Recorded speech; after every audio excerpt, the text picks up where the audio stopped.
I am making this for a party, so I think it's okay to pregame. Hi, it's Jules from the Vegan Dollar, and welcome to another episode of Cheap and Easy Vegan Food Hacks. This is one of my all-time favorite recipes, spinach artichoke dip. There's just a few key ingredients here, and then as usual, I'll show you some variations, give you some other ideas.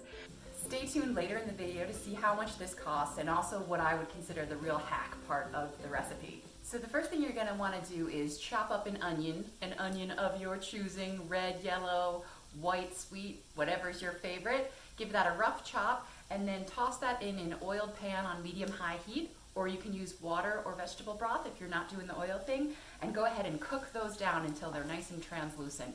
So you may have noticed if you've been watching these videos that I haven't been giving you a lot of exact measurements, and I am not doing that to drive you crazy or be lazy.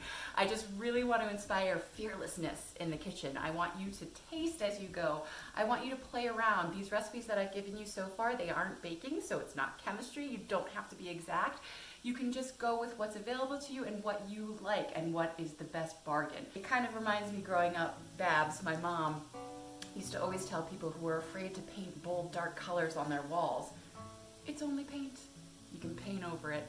And the same thing goes with a lot of these recipes here on the Vegan Dollar. They're simple recipes. You can play around. You don't have to do it exactly like I'm showing you. And that's why I want to give you lots of ideas and get you tasting in the kitchen.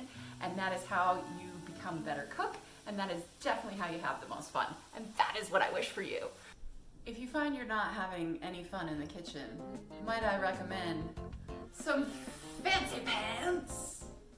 Once those onions are cooked down, they're translucent and a little bit softened, you're gonna go ahead and add the next two key ingredients. Garlic. I definitely recommend using fresh garlic, minced, and go crazy. The distinct flavor in a spinach artichoke dip is definitely garlic.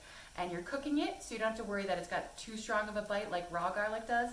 I recommend maybe even 2 to 3 big cloves of garlic minced up for this. Next, you're gonna add your artichokes, because what would spinach artichoke dip be without the artichokes? You can use packed in oil, packed in water. They can be quartered, halved, whole. It really doesn't matter. You just wanna squeeze out as much moisture as you can and rough chop them up so it'll look a little bit like this. And go ahead and dump that in with your garlic and onions. Get all those flavors happy there in your pan. Oh my God, smells so good. And after a few minutes, the whole house should be smelling amazing. The garlic and artichokes have had a chance to marinate in there. Now you're gonna add your spinach. So I got a big bag from Trader Joe's. It says it's 12 ounces, and then I just rough chopped it up, because with spinach artichoke dip, I definitely recommend going the extra step and chopping it. If you leave the leaves whole, that's fine. It just may not be as reminiscent of spinach artichoke dip that you're used to having at a restaurant. And what I should have said earlier is make sure you have a big pot, because as we all know, this is very voluminous stuff and it'll cook down fast, but in the beginning you're gonna want a big pot. Now that my spinach has cooked down after a couple of minutes, I'm gonna turn this heat off, leave the pan on the warm burner. I'm gonna go ahead and squeeze in a little fresh lemon juice. I just like a little bit, definitely not more than a tablespoon in this. I do think it makes a big difference. It's a worthwhile step, but you certainly don't have to. If you've had your lemon in the fridge or you're having trouble squeezing it, you can pop it in the microwave for about 20 seconds and that'll get it really juicy. Now it's time to season. So of course we've got salt, pepper, and I love some crushed red pepper and just a little pinch of white pepper. I also love using white miso, but I don't have any, so we're gonna skip that. And then a little bit of nutritional yeast. I might just do a pinch of all of these, be a little more generous with the salt, pepper, and maybe a tablespoon or so of nutritional yeast. You can skip any of these, but like I always say, just play around and do what you like. Ooh, and I also love a little pinch of nutmeg. And now it's time for the hack, the thing you're probably not expecting. In order to make this into a creamy spinach artichoke dip, you can use tahini, which is ground up sesame seeds. It's a little bit expensive, but you don't need a ton for this, and that'll make this completely whole food, plant-based, and oil-free if you saute your onions in broth or water and use this.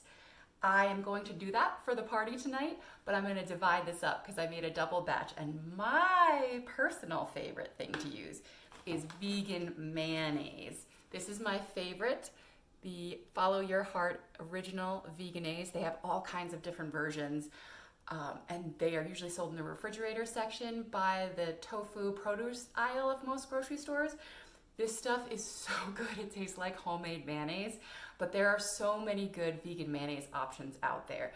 You can also try cream cheese. You can also use white beans for this. Just get a can of white beans, drain them and puree them, and stir that in, and that is a super duper, potentially even fat-free version of this dip. So many hacks for days. You can even do a combo of some of these creamy things. You could add a little vegan mozzarella if you like. You could put some extra nutritional yeast in there if you want to keep it whole food, plant-based. But just add a little bit, see how creamy it becomes and how much you like it. If you're using mayonnaise, I would say it's probably between 1/4 cup and 1/2 cup, and same for cream cheese. But play around, taste it. And if you find you need more seasonings too, this is the time to get it all tasting exactly how you like it. So I did about 3 tablespoons of tahini in this, added a little more salt. Make sure, especially if you're using tahini, that your pan and ingredients are still warm as you stir it in, so it'll blend, because tahini can be pretty thick. It is so good, even with just that 1 can of artichoke. So I had this more of a spinach heavy ratio. They have so much flavor. And this is so healthy and it's so yummy. Let me show you how I'm gonna serve it to my neighbors at the party. For the party, I decided to just top with some fresh cut plum tomatoes and serve it with some chopped fresh veggies. You could also top this with some vegan Parmesan cheese or nutritional yeast and nuts, and pop it in the oven to get it nice and warm and bubbly before you serve it. All right, let's get serious. Here's my version with the mayonnaise and some bread.